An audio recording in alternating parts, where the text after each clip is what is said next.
सभी बच्चों का आज की क्लास में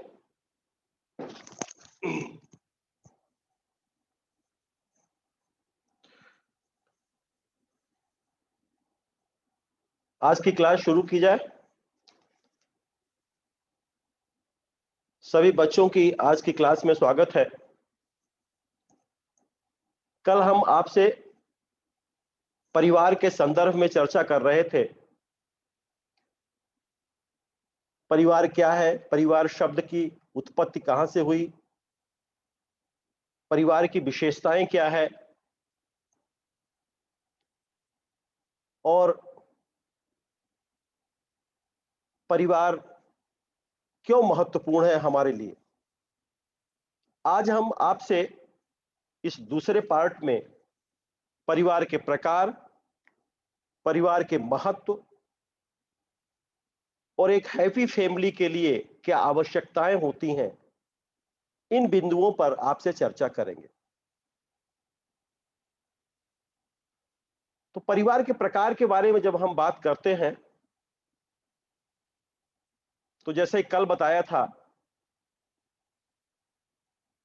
कि अगर हम सत्ता के आधार पर देखें तो परिवार दो तरह का पाया जाता है। सत्ता मतलब जहां जिसका पावर है, अर्थात पैट्रियार्चल फैमिली कहां है और मैट्रियार्चल फैमिली कहां पाई जाती है। तो सत्ता या वंश के या उत्तराधिकार के आधार पर परिवार के दो प्रकार होते हैं। एक होता है पितृसत्तात्मक परिवार और दूसरा होता है मातृसत्तात्मक परिवार।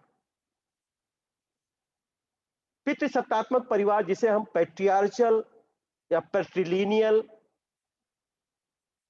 या पैट्रिमोनाई या पैट्रिलोकल अर्थात पितृवंशी, पितृनामी, पितृस्थानी, इनके आधार पर हम कह सकते हैं, जान सकते हैं। परिवार भारतवर्ष में सामान्यतः इस प्रकार के परिवार सभी सभ्य समाजों में पाया जाता है। कुछ जनजाति समाजों में भी इसके उदाहरण मिलते हैं, जैसे उड़ीसा की खरिया हो गई, मध्य प्रदेश की भील हो गई और खासतौर से नॉर्थ इंडिया में हमारे और आपके यहां जो परिवार पाया जा रहा है वो पैट्रियार्चल फैमिली ही है। अर्थात यहां जो वंश परंपरा है वो बेटे के साथ चलती है। हालांकि संविधान में अब वंश परंपरा को लेकर के एक अलग कानून और नियम बन गया है, लेकिन जो परंपरात्मक रूप से परिवार को हम देखते आए हैं सदियों से, तो जहां पितृसत्तात्मकता की जब हम बात करेंगे तो वो माना जाएगा जहां वंश परंपरा बेटे के साथ चलती है, मेल के साथ। और मातृसत्तात्मक परिवार या मातृवंशी या मातृनामी, जिसे हम मैट्रियार्चल फैमिली कहते हैं, या मैट्रिलिनियल फैमिली या मैट्रिमोनियल फैमिली या मैट्रिलोकल फैमिली, कुछ भी नाम से हम जानते हैं। पर ऐसा परिवार जहां माता के नाम पर वंश परंपरा चलती है, और खासतौर से हम इसको देखेंगे साउथ में, दक्षिण में, ब्रह्मपुत्र के दक्षिण भाग में, चाहे वो खासी हो, चाहे वो गारो जनजाति हो, चाहे केरल के नायर हो, या दक्षिण भारत की इरुला हो, कादूर हो, पुलायन हो, इन सारी जनजातियों में मातृसत्तात्मक या मातृवंशी परिवार पाए जाते हैं। तो इस तरह से सत्ता के आधार पर परिवार में दो ही प्रकार होता है, मातृसत्तात्मक और पितृसत्तात्मक। अगर हम सदस्यों की संख्या के आधार पर देखें तो उसको हम परिवार को अलग अलग भागों में बांट सकते हैं। एक होता है केंद्रीय परिवार, केंद्रीय या जिसे हम न्यूक्लियर फैमिली कहते हैं। इस प्रकार के परिवार में स्त्री पुरुष व उनके अविवाहित बच्चे सम्मिलित होते हैं। इनमें अन्य रिश्तेदारों का अभाव होता है, इसलिए इनका आकार छोटा होता है। इन्हें व्यक्तिगत परिवार कहते हैं। ये बात आपको बता दें कि आजकल एक जो पहले हम पिता, मां और उनके बच्चे तथा उनकी पत्नियां ये एकाकी परिवार में मानते थे। लेकिन थोड़ा सा कॉन्सेप्ट अब बदला सा है। अब इंडिविजुअल फैमिली होती है या न्यूक्लियर फैमिली होती है, जहां स्त्री, पुरुष और उनके अविवाहित बच्चे होते हैं। लेकिन अगर वही विवाहित बच्चे आ जाएंगे, उनकी बहुएं आ जाएंगे, उनके बच्चे हो जाएंगे, तो वो ज्वाइंट फैमिली में, संयुक्त परिवार में बदल जाएगी। और तो संयुक्त परिवार, दूसरा एक तो एक न्यूक्लियर फैमिली हो गया या एकाकी परिवार हो गया, या इसको नाभिकीय परिवार भी कहते हैं। कई नामों से इसको हम जानते हैं। और संयुक्त परिवार होता है जहां पर कई पीढ़ियों के लोग एक साथ रहते हैं। भारत में परिवार से तात्पर्य संयुक्त परिवार से ही है। हम जब भारतीय परिवार की संकल्पना करते हैं तो जो संयुक्त परिवार का स्ट्रक्चर है, उसकी संरचना है, वो हमारे सामने आ जाती है। अर्थात एक ही छत के नीचे जहां कई पीढ़ी के लोग निवास करते हैं, वो संयुक्त परिवार होते हैं। उनकी सामान्य संपत्ति होती है, उनकी सामान्य संस्कृति होती है, उनका सामान्य निवास होता है। संयुक्त परिवार को हम 3 भागों में बांट सकते हैं। एक होता है मिताक्षरा संयुक्त परिवार। बंगाल व असम में पाए जाते हैं ये मिताक्षरा संयुक्त परिवार। बंगाल व असम को छोड़ करके, सॉरी, बंगाल और असम को छोड़ करके संपूर्ण भारत में मिताक्षरा संयुक्त परिवार पाए जाते हैं। इसमें पुत्र के पिता की संपत्ति पर जन्म से ही अधिकार हो जाता है। अर्थात जैसे ही बेटा जन्म लेता है, वह पिता की संपत्ति का उत्तराधिकार हो जाता है। और दूसरा है दाय भाग संयुक्त परिवार। दाय भाग संयुक्त परिवार होता है, बंगाल व असम में पाए जाते हैं। इसमें पिता की मृत्यु या उसके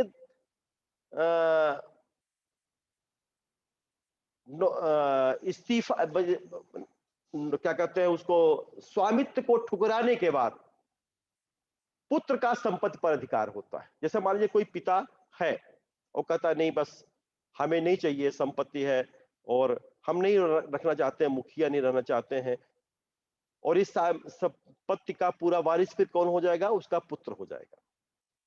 तो चाहे पिता की मृत्यु हो जाए या वो संपत्ति से अपने आप को अघोषित कर दे, तो पुत्र का संपत्ति पर अधिकार होता है। और विस्तृत परिवार क्या होता है? यह संयुक्त परिवार का ही एक रूप है, एक्सटेंडेड फैमिली जिसे हम कहते हैं।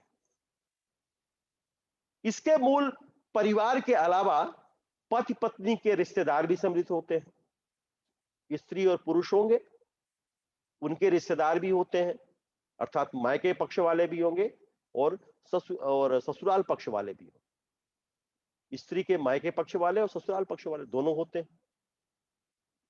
आज की परिस्थितियां कुछ भिन्न है। व्यक्ति अलग दूर स्थानों में नौकरी करते हुए भी अपने संयुक्त परिवार के धार्मिक क्रियाकलापों में हिस्सा बांटते हैं। इस प्रकार से उनका अपने परिवार के प्रति एक प्रकार का भावनात्मक लगाव बना रहता है। आज भी हम भारतीय परिवेश में अगर हम देखें ये परिवार खत्म नहीं हुआ है। परिवार एक तरह से, भले ही हम परिवार से दूर रह रहे हो, दूसरे शहर में रह रहे हो, दूसरे प्रदेश में रह रहे हैं, लेकिन जब कोई ऐसा फंक्शन होता है, जब कोई ऐसे स्थितियां आती हैं, तो बराबर हमारी हिस्सेदारी होती है। तो कहीं ना कहीं ये जो परिवार के प्रति हमारा लगाव है, वो आज भी जुड़ा हुआ है। एक, अगर हम विवाह के आधार पर देखें, तो दो तरह के परिवार हमें मिलते हैं। एक विवाही परिवार और दूसरा बहुविवाही परिवार। एक विवाही परिवार क्या है? अर्थात एक पुरुष का एक स्त्री के साथ विवाह होता है, वह एक विवाही परिवार कहलाता है। हिंदू विवाह अधिनियम जो 1955 बना, 1955, वह सिर्फ एक पति और एक पत्नी की अनुमति देता है। बहुपत्नी का अनुमति नहीं देता है, बहुविवाह की अनुमति नहीं देता है। तो एक विवाही परिवार में जहां एक पुरुष की शादी एक स्त्री से होती है, या एक स्त्री की शादी एक पुरुष से होती है, वो एक विवाही परिवार होता है। लेकिन बहुविवाही परिवार क्या होता है? बहुविवाही प्रकार, जब इस प्रकार के परिवार में एक पुरुष कई औरतों से शादी कर सकती है, या एक औरत, एक स्त्री कई पुरुषों से शादी कर सकती है। प्रायः इस प्रकार के परिवार आदिम समाजों में पाए जाते हैं, और ये दो तरह का मिलता है। एक होता है बहुपति विवाही परिवार,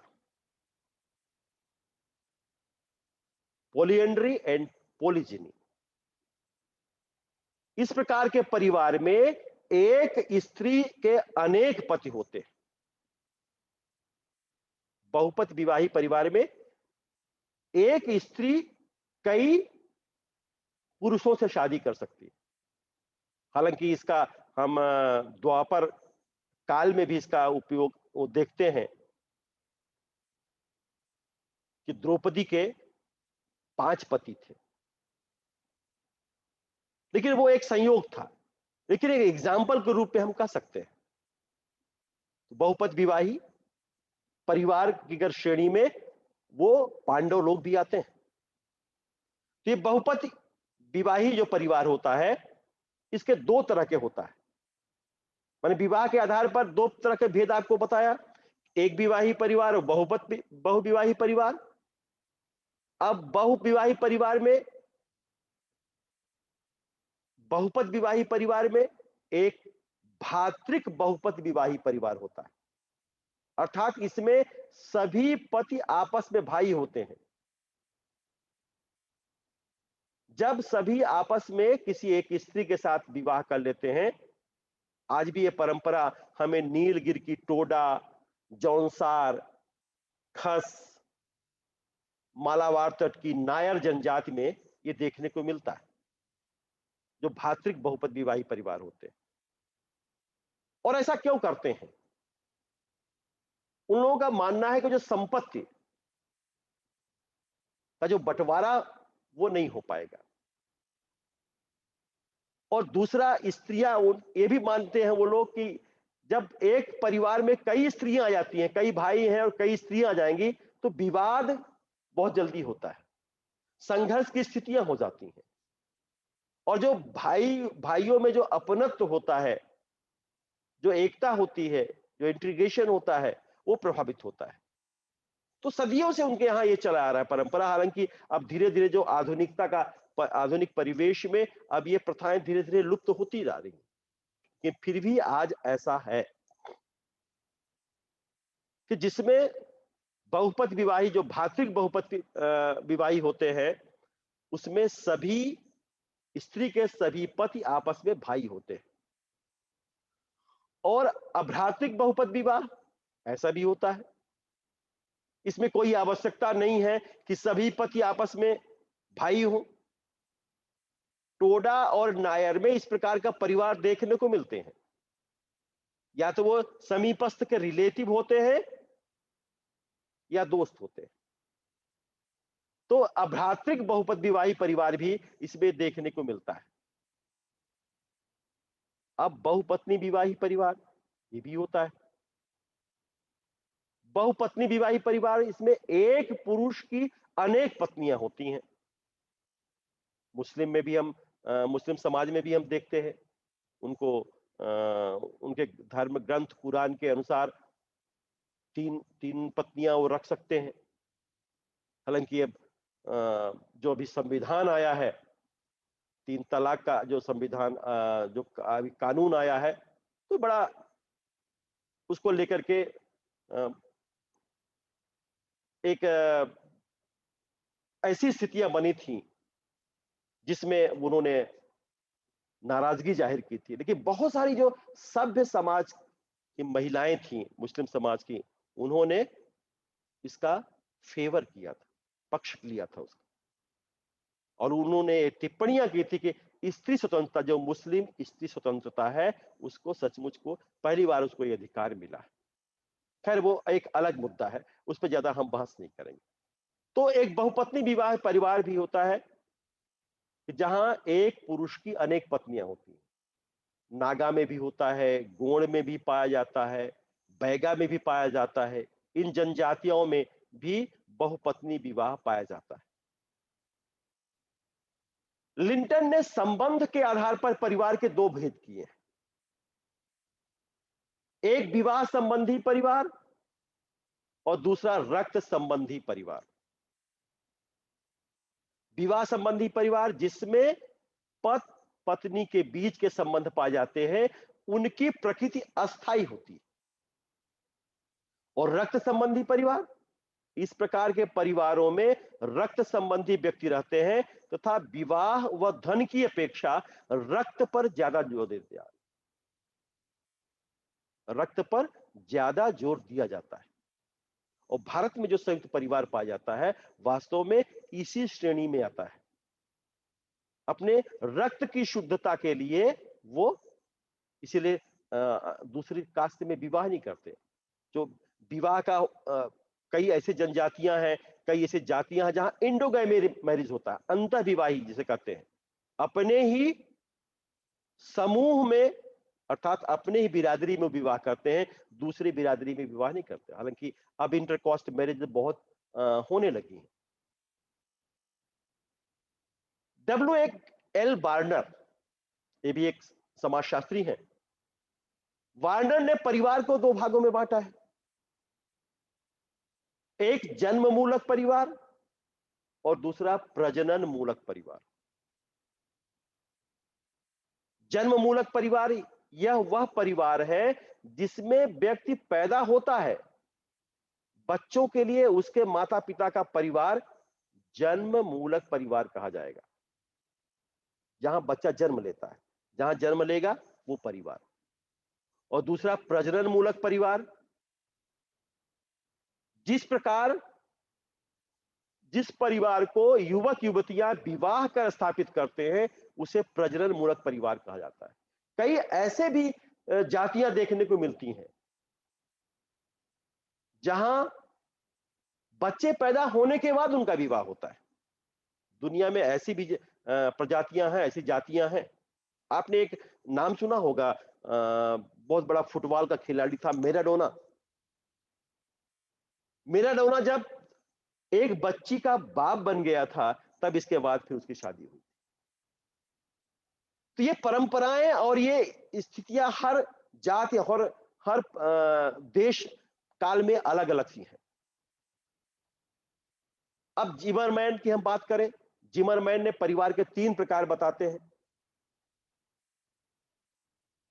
एक न्यूक्लियर फैमिली, जब किसी परिवार के अंतर्गत व्यक्तिगत स्वार्थ की तुलना में समस्त परिवार का स्वार्थ सर्वोपरि हो जाता है।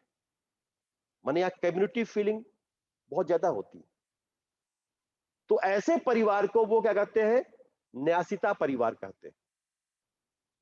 और भारतीय संयुक्त परिवार, विस्तृत परिवार, ये न्यासिता परिवार, इसके कुछ उदाहरण हैं। क्या आप देखिए कि संयुक्त परिवार क्यों एक साथ रहते हैं? क्योंकि वहां जो मुखिया है, मुखिया वो किसी, चाहे वो उसका अपना बेटा हो और चाहे वो उसके भाई का बेटा हो, उसकी जो दृष्टि होती है वो बराबर होती है। मुखिया मुख चाहिए, खान पान में एक, पालय पोसय सकल जग तुलसी सहित विवेक। ये कहा गया है। जो मुखिया होता है तो फिर वो, उसकी दृष्टि हमेशा जो बैलेंस होगी। अगर अनबैलेंस हो जाएगी तो फिर वही तो विभेद होता है, वहीं पर संघर्ष की स्थितियां आती हैं। और दूसरा वो क्या कहते हैं, जिमरमैन कहते हैं अति लघु परिवार, बहुत ही छोटा परिवार। मतलब जब परिवार में सदस्यों का अपना स्वार्थ सर्वोपरि हो जाता है, जैसे इंडिविजुअल फैमिली होता है, न्यूक्लियर फैमिली होती है, एकाकी परिवार होता है। खासतौर से आप वेस्टर्न परिवार में आप जाएंगे, जो पश्चिम के परिवार हैं, यहाँ ये उसको इस श्रेणी में आप रख सकते हैं। वहां उनका स्वार्थ सर्वोपरि होता है। और तीसरा उन्होंने बताया जो जिमरमैन ने, घरेलू परिवार। घरेलू परिवार यह उपरोक्त दोनों परिवारों के बीच की स्थिति है, जहां व्यक्ति के स्वार्थ एवं परिवार के स्वार्थ में एक समझौता की स्थिति होती है, तो उसे हम घरेलू परिवार कहते हैं। बर्जेस एवं लाक, बर्जेस एवं लाक ने दो प्रकार के परिवार की चर्चा की। एक उन्होंने बताया संस्थागत परिवार और दूसरा बताया साहचर्य परिवार। संस्थागत परिवार क्या है? ऐसा परिवार जिसमें सदस्यों का व्यवहार लोकाचारों तथा जनरीतियों द्वारा नियंत्रित होता है, इसे संस्थागत परिवार कहते हैं। अर्थात संस्थागत मूल्य जो है यहां पर बहुत ज्यादा प्रभावशील होते हैं। परंपराएं, रीति रिवाज, वैल्यूज, मूल्य,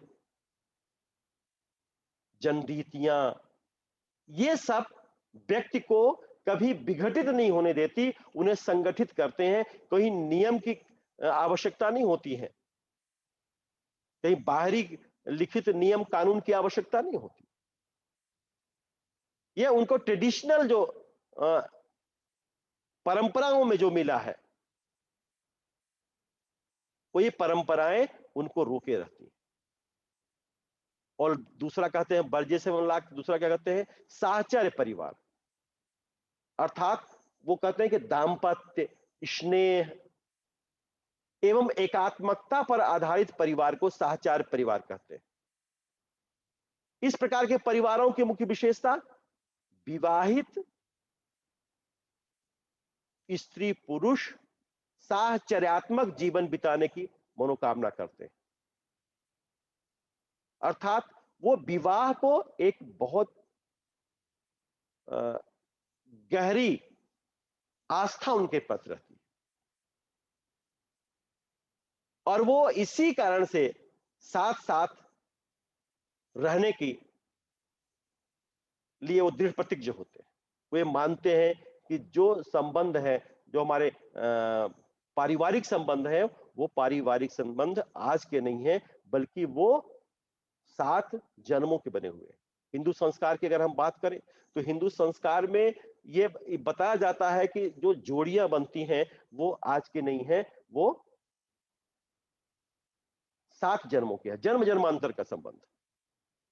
तो इस तरह से ये परिवार के विभिन्न हमने आपको प्रकार बताया। अब हम आपको बताएंगे फंक्शंस क्या है, फंक्शन ऑफ फैमिली, परिवार के कार्य क्या है। परिवार के कार्य क्या है? अगर परिवार के कार्य को हम कई श्रेणियों में आप व्यक्त कर सकते हैं। पहला कार्य क्या होता है? प्रजनन, रिप्रोडक्शन।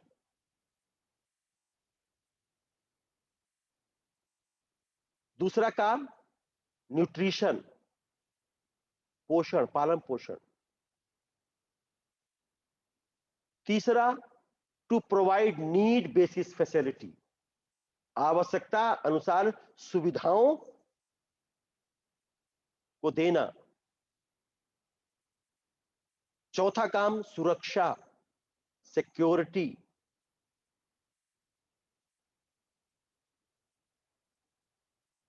पांचवा कार्य, maintenance of family culture traditions, पारिवारिक संस्कृति, पारिवारिक परंपराओं को बनाए रखना।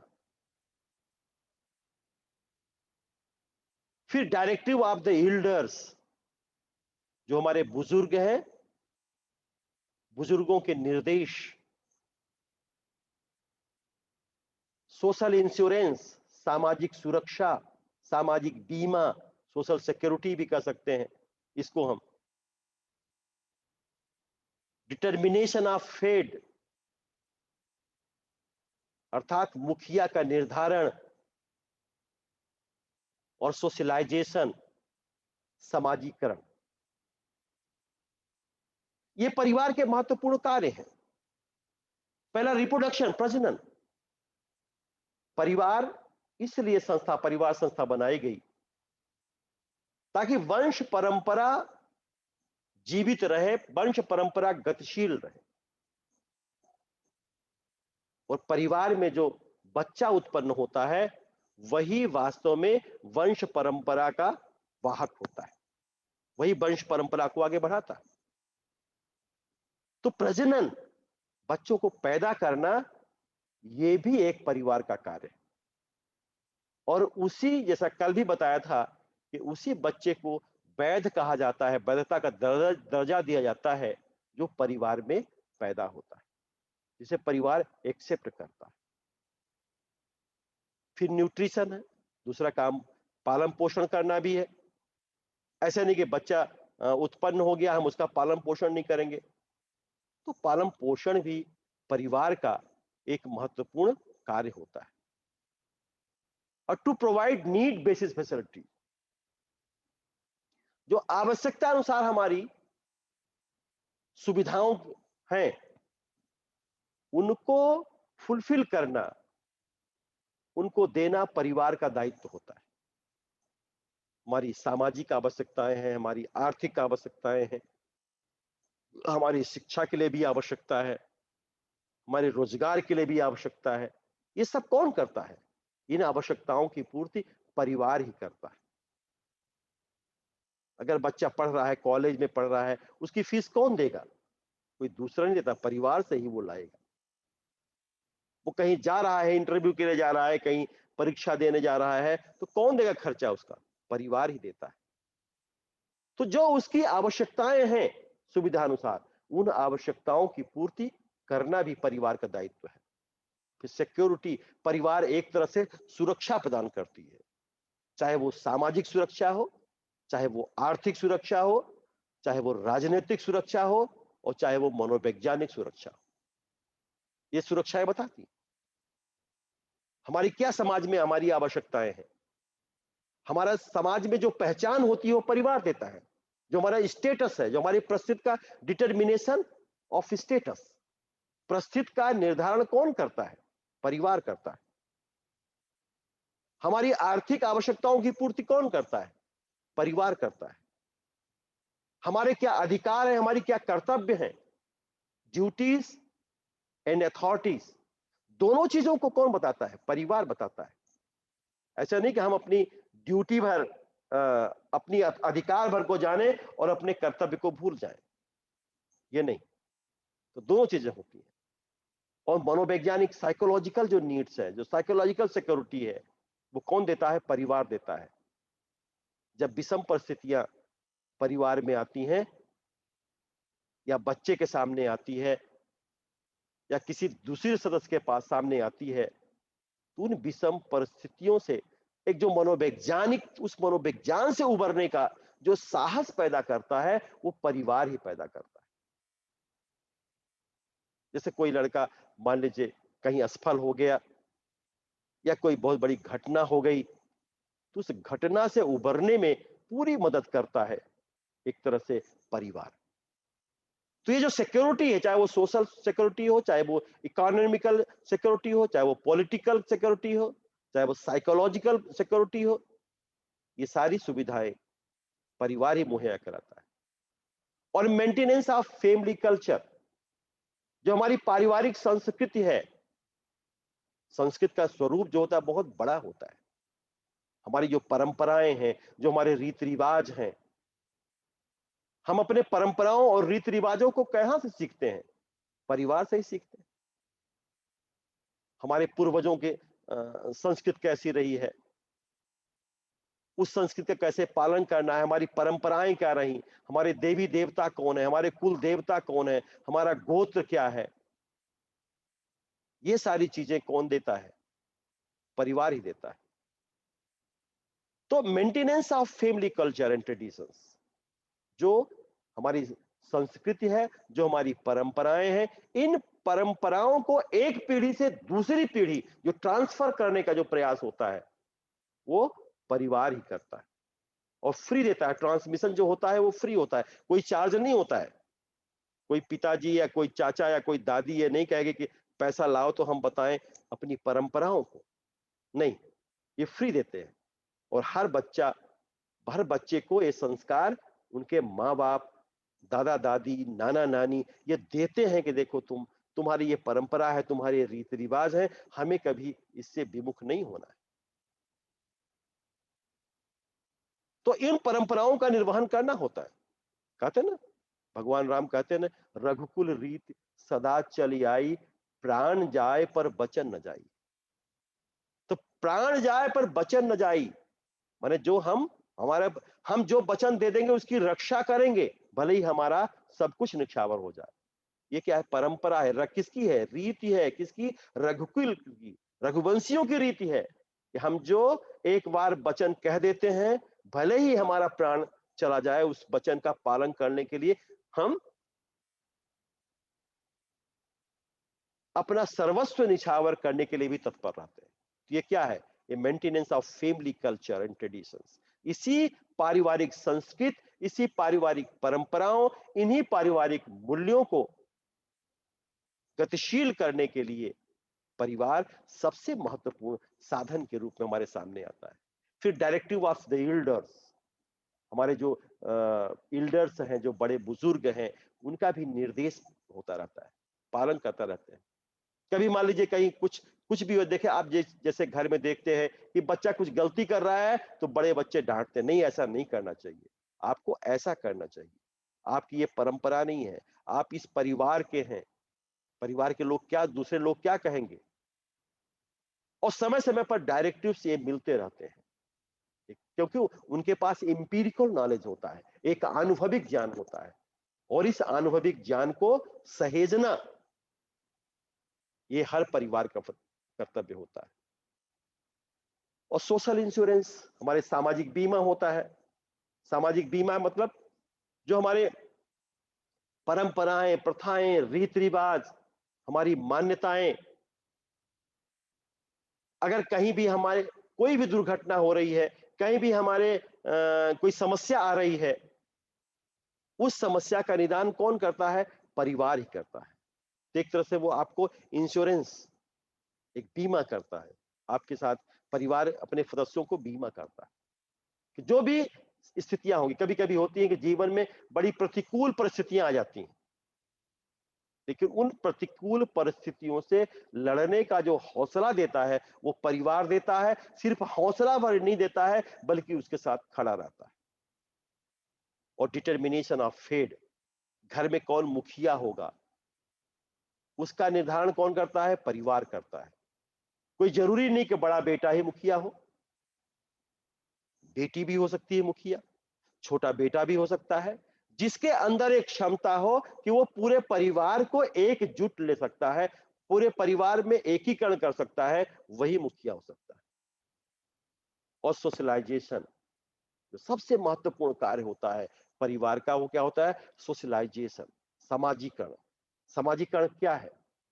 समाजीकरण एक लर्निंग प्रोसेस है, सीखने की प्रक्रिया है।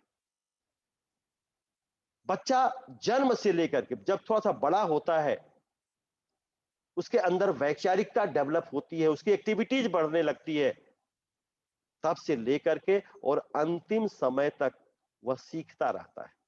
सीखने की प्रक्रिया कभी खत्म नहीं होती है। जीवन में एक यही प्रक्रिया ऐसी है कि जो कभी खत्म नहीं होगी। लोग मरते दम तक, जब मरने लगते हैं, तब भी ये सोचते हैं कि हमने ऐसा ना किया होता तो शायद ये दिन आज न देखने पड़ते। तो ये जो सीखने की प्रक्रिया है वो चलती रहती है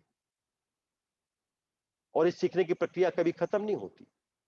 हमारी परंपराएं क्या हैं, हमारे रीति रिवाज क्या हैं, हमारे मूल्य क्या हैं, हमारे मानक क्या हैं, हमारे कुल की मर्यादा क्या है, हमारे संस्कार क्या हैं, हमें कैसे सोशल इंटरेक्शन करना है, बड़ों से कैसे बात करनी है, छोटों से कैसे बात करनी है, खाना कैसे खाना है, पहनावा कैसे पहनना है। ये जो छोटी छोटी बातों से लेकर बड़ी बड़ी बातें तक, ये सब हमें परिवार में ही सिखाई जाती है और बच्चा सीखता है। हमारे अंदर सहयोग की भावना कैसे पनपती है, ये सारी चीजें सिखाई जाती हैं और ये सीखने की प्रक्रिया है, सोशलाइजेशन। तो इस तरह से अगर हम ये देखें तो ये हम एक जो सबसे बड़ा परिवार के लिए एक वाक्य है, क्या good communication is important tool to maintain good relationship among member of the family. एक अच्छा संचार बहुत ही महत्वपूर्ण है परिवार के एक हेल्दी अच्छे संबंधों को जोड़ने के लिए। अर्थात अगर कम्युनिकेशन नहीं होगा, संचार नहीं होगा, सिर्फ परिवार ही भर नहीं, आप मित्रों के बीच में देख लीजिए, अगर संचार नहीं होगा, कम्युनिकेशन गैप जहां हो जाता है, वहीं पर विवाद की स्थितियां या विघटन की स्थितियां निर्मित होने लगती। तो हमेशा यह ध्यान रखना है कि कम्युनिकेशन हमेशा बना रहे। अब वो फैक्टर्स कौन है जो फैमिली रिलेशनशिप को मजबूत बनाती हैं, जो परिवार के संबंधों को मजबूत बनाएंगे। यहां तीन चीजों को हमने बताया है। Factor that affect the quality of a family relationship, जो परिवार के अंदर संबंधों की गुणात्मकता को बढ़ाती हैं, वो तीन महत्वपूर्ण कारक होने चाहिए। कौन सा? पहला, फैमिली कम्युनिकेशन। परिवार में जो अंतः क्रिया चलती है, इंटरेक्शन जो चलता है, वो कभी बंद नहीं होना चाहिए। चाहे वो भाई भाई के बीच हो, चाहे माँ बाप के बीच में हो, चाहे बेटे और माँ के बीच में हो, चाहे बहन और माँ के बीच में हो, किसी के भी हो, बेटे बेटी, कोई किसी के बीच कम्युनिकेशन गैप नहीं होना चाहिए। कभी कभी ज्वाइंट फैमिली है तो ज्वाइंट फैमिली में संघर्ष इसलिए स्थितियां होती हैं कि जब कम्युनिकेशन गैप हो जाता है, तब जाकर के स्थितियां गड़बड़ होती हैं। तो कम्युनिकेशन गैप नहीं होना चाहिए। फैमिली कम्युनिकेशन हमेशा बनाना चाहिए। हम एक दूसरे के सुख दुख को जब तक साझा करते रहेंगे तो परिवार सुदृढ़ रहेगा। और दूसरा क्या है? फैमिली वैल्यूज, परिवार के जो मूल्य होते हैं। मूल्य क्या है? मूल्य वो होते हैं जो हमें जीवन से जोड़े रहते हैं, चाहे वो परिवार का जीवन हो, चाहे वो समाज का जीवन हो, चाहे वो राष्ट्र का जीवन हो, ये इनसे हम जुड़े रहते हैं।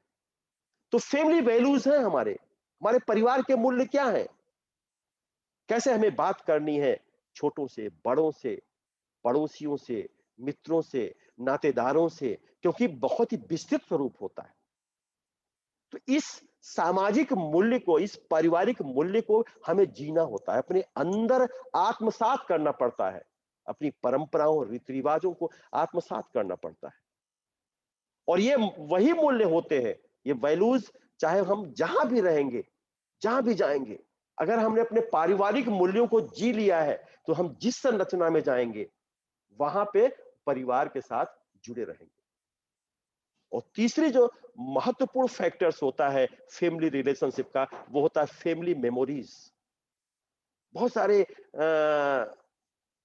मेमोरीज होती हैं और ये फैमिली मेमोरीज क्या करते हैं? परिवार के हमारे बाबा ऐसे थे, हमारे दादा ऐसे थे, हमारे पूर्वजों की किस्से कहानियां, जो स्मृतियां हैं, स्मृतियों को हमेशा साझा करना चाहिए। जैसे हम बताते हैं, अपने बच्चों को बताते हैं कि हमारे दादा कैसे थे, आपके दादा कैसे थे, हम जब पढ़ते थे हमारे टीचर कैसे थे। और टीचर की से पिटाई करते थे अगर कोई गलत काम कर ले। पिताजी टीचर थे तो वो कभी भी वहां पे बायस्ड नहीं रहते थे। जैसे स्कूल में हम हमारे लिए होते थे वैसे दूसरों लड़कों के लिए होते थे। तो फैमिली मेमोरीज जो हमारी है, परिवार की जो हमारी स्मृतियां हैं, स्मृतियों को अगर हम साझा करेंगे तो अपनी परंपराओं और अपने मूल्यों को समझेंगे। तो ये तीन चीजें चीजें होती हैं जो कि परिवार को बहुत ही सुदृढ़ता प्रदान करती हैं। अब अगर एक पीसफुल और हैप्पी फैमिली लाइफ जीना है परिवार में तो क्या होना चाहिए, क्या करना चाहिए? एक तो है होल्ड फैमिली मीटिंग, डिस्कस सब family rules and important issues जो भी आपके हैं परिवार के, हमेशा जो है बैठना चाहिए, साथ में बैठना चाहिए, एक दूसरे के साथ एक दूसरे के अनुभवों को साझा करना चाहिए। और जब हम एक दूसरे के साथ बैठ करके, जैसे आप यहाँ गए टीआरएस कॉलेज पढ़ने गए, आप घर गए, अब घर में इस समय लॉकडाउन में है तो अपने कॉलेज के अनुभवों को साझा करिए, कैसे पढ़ाई होती है, किस तरह से होता है, कैसे मित्र हैं, कैसे दोस्त हैं, कैसे आपका, तो ये सारी चीजें हमेशा जो है साझा करिए। एक दूसरे के साथ साझा करेंगे तो वो एक एक लगाव सा हो जाएगा। और discuss the family rules and important issues, अगर परिवार में कुछ समस्याएं आ रही हैं, कुछ चुनौतियां आ रही हैं, कुछ मुद्दे आ रहे हैं तो उन मुद्दों को भी बैठ करके आपस में डिस्कस करना चाहिए। Make plan together and suggest improvements, अगर कुछ ऐसे मुद्दे हैं तो उन मुद्दों को हटाने के लिए आप योजनाओं को साथ साथ बनाइए और उसको और अधिक इंप्रूवमेंट करिए। उसको कोई भी समस्या आ जाती है उस समस्या को निदान कैसे कर सकते हैं उसके लिए आप सोचिए। Help and support one another specially when problem arise, ये भी है कि आप जब कोई समस्या आ जाए परिवार में तब आप एक दूसरे की मदद करिए, एक दूसरे की सहायता करिए। जैसे अभी ये कोविड 19 है, कोविड 19 में बहुत बड़ी चुनौतियां आ गई हैं, आर्थिक चुनौतियां भी आ जाएंगी, सामाजिक चुनौतियां भी आ जाएंगी, बहुत सारी चुनौतियां आ गई हैं। तो इनको मिल बैठ कर जो है इसको जो है आपको फाइट करना है। ऐसा नहीं कि आप अकेले अकेले सब छोड़ दीजिए, सब मिल बैठ करके फाइट करिए। तो जब समस्याओं को सब मिल बैठ करके आपस में सुझाव देंगे तो वो समस्या अपने आप खत्म हो जाएगी। और respect one another, positive attitudes and good manner for smooth selling in the family, children should respect there parent decisions. ये बहुत महत्वपूर्ण है कि आप एक दूसरे का रिस्पेक्ट करिए, आदर करिए। पॉजिटिव एटीट्यूड्स, आप हमेशा सकारात्मकता ही लाइए अपने जीवन में, कभी नकारात्मकता ना लाइए, कह हम ऐसा नहीं कर सकते, ऐसा नहीं होगा। अरे होगा, क्यों नहीं होगा, आप कोशिश तो करिए। आप कोशिश नहीं करते, बहुत सारी ऊर्जाएं, बहुत सारी संभावनाएं आपके अंदर हैं। अगर आप कोशिश करेंगे तो वो कोशिश जरूर पूरी होगी। तो मिल बैठ करके जब, और गुड मैनर्स, एक अच्छा वार्तालाप करिए, अच्छा स्वभाव आपके अंदर रहे। कोई भी समस्या आ जाए सभी मिल बैठ करके आप एक दूसरे के साथ रहेंगे। अपने पेरेंट्स के डिसीजन, जो आपके अभिभावक कहते हैं, जो आपके गार्जियन कहते हैं, उस डिसीजन को जरूर आप फॉलो करिए। अगर मान लीजिए कहीं डिसीजन में कोई अतिशयोक्तिता है तो उसको कहने का ढंग दूसरा होना चाहिए। डायरेक्ट आप न करिए कि नहीं ऐसा नहीं करेंगे हम, ऐसा नहीं, उसे कहने का ढंग हो जाएगा। तो इस तरह से जो है अगर हम कहेंगे every member of the family should care for each other, ये बहुत जरूरी है। हम एक दूसरे का केयर नहीं करेंगे तो आप कैसे करेंगे? तो केयर करना पड़ेगा ना। आप देखिए कि छोटे, वही मैं कई बार देखता हूं, अपने अपने गांव में परिवारों को देखता हूं, जिन परिवारों में छोटे छोटे बच्चे थे आपस में इकट्ठा होकर के वो किस तरह से उनके अंदर संयुक्तता थी। आज जब बड़े हो गए हैं उन्हीं के बीच जमीन को लेकर के या किसी अन्य को लेकर के विवाद हो रहे हैं, झगड़े हो रहे हैं। और जब कभी गांव जाता हूं और उन सबसे कहता हूं कि ऐसा क्यों करते हो, अपनी उन स्मृतियों को साझा करो, पुनः जियो, जो तुमने बचपन में एक दूसरे के साथ बिताए थे, तो वो चुपचाप खामोश हो जाते हैं। और कभी-कभी अपनी गलतियों का उनको एहसास भी होता है। तो ऐसा हमें करना चाहिए। अगर हम आपस में ही मिल बैठ कर, किसी बाहरी व्यक्ति को दखलंदाजी के लिए ना बुलाएं, आपस में मिल बैठ करके ही उस चीज को, समस्या को टालें, तो निश्चित है वो एक अच्छा परिवार हो सकता है। तो ये भी एक बहुत बड़ी है। हमेशा inform other members of the family about invitation, notices, phone calls, etc. So that everyone known what is happening.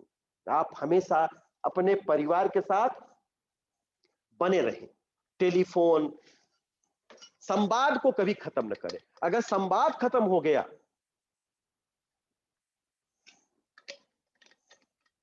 तो वही स्थितियां प्रतिकूल होती हैं। तो संवाद को कभी खत्म नहीं होने देना है, ये आपको ध्यान रखना है। ये आप हमें, तभी आपको समाजशास्त्र पढ़ने का एक महत्व होगा कि हाँ, हम समाजशास्त्र पढ़ेंगे। अब इसमें अंतिम बातें कहूंगा आपसे कि इसमें जो रिस्पॉन्सिबिलिटीज होती है, जो उत्तरदायित्व तो होते हैं, पेरेंट्स के भी रिस्पॉन्सिबिलिटीज होती है। ऐसा नहीं कि अभिभावक की रिस्पॉन्सिबिलिटी नहीं होती है। Parent are expected to provide for their children basic needs. अभिभावकों से ये अपेक्षा की जाती है कि जो बच्चों की प्राथमिक आवश्यकताएं हैं, उन आवश्यकताओं की पूर्ति करें। मुझे बहुत सारे गार्जियन बताए कि जब ऑनलाइन क्लासेस चलने लगी, तो हम किस तरह से अपने बच्चे के लिए फोन खरीद के दिए हैं। अपनी आवश्यकताओं को नजरअंदाज करके हमने फोन खरीद के उसको एंड्रॉइड फोन दिए हैं। ऐसे स्कूल के भी आते हैं, बहुत सारे पेरेंट्स आते हैं, तो बताते हैं कि हम कैसे अपने बच्चों के लिए, और अब किसी तरह से एक फोन हमने हमारे पास है, अगर 2-3 बच्चे हैं तो बड़ी समस्या आ जाती है कभी-कभी। तो जो बेसिक नीड्स है पेरेंट्स को चाहिए, जो बच्चों की बेसिक नीड्स है। अब ऐसा नहीं कि आप आसमान के तारे मांगे और वो उनके बस की बात ना हो, तो आसमान के तारों का आप न मारिए। वो चीज जो आपकी बेसिक नीड्स क्या है, आपकी शिक्षा है बेसिक नीड्स, आपका स्वास्थ्य है बेसिक नीड्स, आपके लिए भोजन की बेसिक नीड्स है, आपके कपड़े, आपके लिए रोटी, कपड़ा और मकान। ये 3 आपको बेसिक नीड्स है।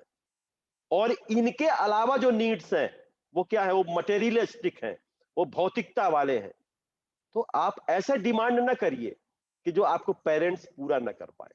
लेकिन हर बच्चे को, हर पेरेंट्स चाहता है किस तरह से अपने बच्चों को वो उनके आवश्यकताओं की पूर्ति करता है, ये अब मैं जानता हूं, क्योंकि मेरे भी बच्चे हैं। और जब वो उनकी आवश्यकताओं को, क्योंकि जब मैं बच्चा था तो उस समय ये समझ में नहीं आता था कि पिताजी, कभी-कभी लगता था पिताजी से कोई फरमाइश कर दिया और पूरी नहीं हुई, जॉइंट फैमिली थी, नहीं हुई तो बड़ा-सा अनमना-सा लगता था कि हमारी फरमाइश पूरी नहीं हुई। लेकिन अब लगता है, जब खुद एक गार्जियन बने हैं, तब लगता है कि बच्चे की फरमाइश के लिए पिता क्या करता है, कहां से संसाधनों को जुटाता है। तो ये हर पेरेंट्स को भी चाहिए कि जो बच्चों की आवश्यकताएं हैं, उन आवश्यकताओं की वो पूर्ति करें। The needs include food, clothing, shelter, education and love. और जो सबसे बड़ी आवश्यकता क्या है, वो लव है, प्रेम है, प्यार है। बच्चे को कभी घृणा की दृष्टि से न देखिए। पेरेंट्स हमेशा उसके साथ जुड़े रहें। हमने जब एक प्रोजेक्ट अध्ययन किया था सुसाइड पे, आत्महत्या में, बहुत सारे 600 से ज्यादा लोगों का अध्ययन किया था कि आत्महत्या जो किए थे, उसमें बहुत सारी ये चीजें आई थी कि एक पेरेंट्स और बच्चे के बीच में एक गैप होता है, गैप बढ़ता जाता है। तो हमेशा पेरेंट्स से अपेक्षा की जाती है कि इस गैप को बढ़ने न दें। तो इसको जो है, ये भी हमें वो ध्यान में रखना है। फिर care for their children when they are sick. बच्चा अगर बीमार है, उसका केयर करें, उसको सुविधाएं दें, स्वास्थ्य सुविधाएं दें। Good good providers for the family necessities, teaching children behaviour that is acceptable to the family and to the society.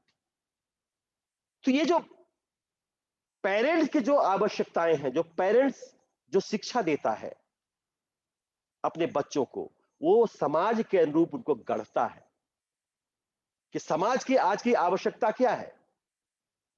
तो पेरेंट्स को भी हमें चाहिए कि वो बच्चों की प्राथमिकताओं को भी देखें। अब चिल्ड्रन रिस्पॉन्सिबिलिटी क्या हो जाती है, अंतिम बिंदु पे आ रहा हूं। आज एक लंबी क्लास हो गई। चिल्ड्रंस रिस्पॉन्सिबिलिटीज क्या है, बच्चों की उत्तरदायित्व क्या है। अगर आपके अपने परिवार में अथॉरिटी अधिकार है तो आपकी ड्यूटीज भी हैं। The responsibility of children grow A children become older and more able responsible for following rules and for showing respect for all family members. बच्चा बच्चा नहीं रहता है, बच्चा धीरे धीरे बड़ा होता है, और जब बड़ा हो रहा है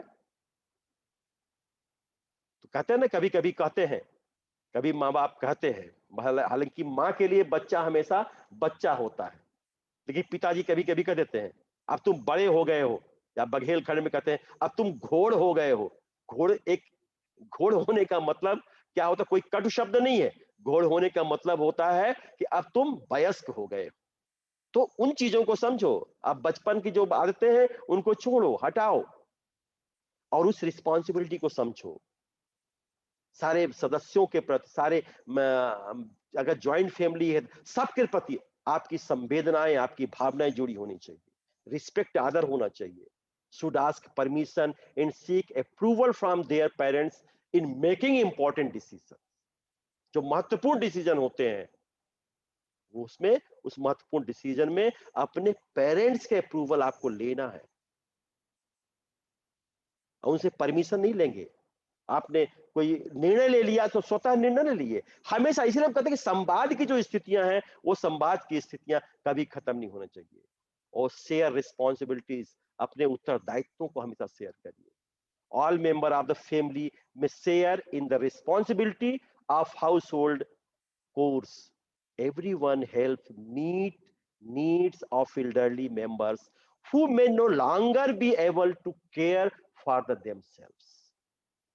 ये जो भावनाएं हमारे अंदर जिंदा रहेंगी तो निश्चित है कि वो जो परिवार होगा वो परिवार बहुत ही हैप्पी होगा, बहुत ही